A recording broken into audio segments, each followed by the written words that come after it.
शरीरं सुरूपं तथा वा कलत्रं यशश्चारुचित्रं धनं मेरुतुल्यम् मनश्चेन लग्नं गुरोरङ्घ्रिपद्मे ततः किं ततः किं ततः किं ततः किम्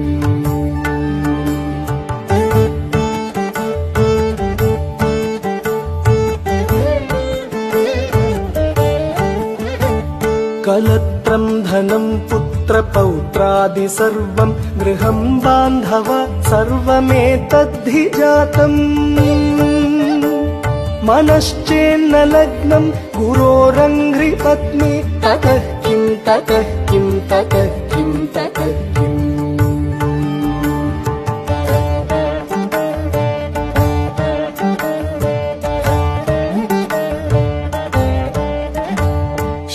षडङ्गादिवेदो मुखे शास्त्रविद्या कवित्वादिगद्यं सुपद्यं करोति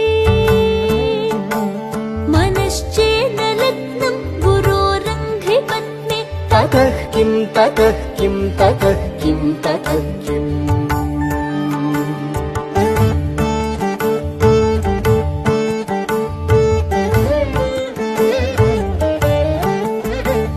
विदेशेषु मान्यः स्वदेशेषु धन्यः सदाचारवृत्तेषु मत्तो न चान्यः मनश्चेन्न लग्नं गुरोरङ्घ्रिपत्नी ततः किं ततः किं ततः किं ततः किम्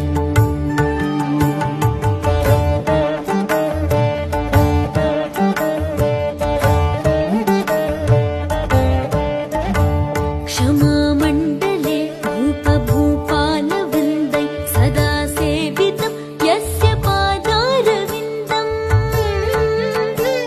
मनश्चेन लग्नं गुरोरङ्घ्रिपद्मे ततः किं ततः किं ततः किं ततः किम्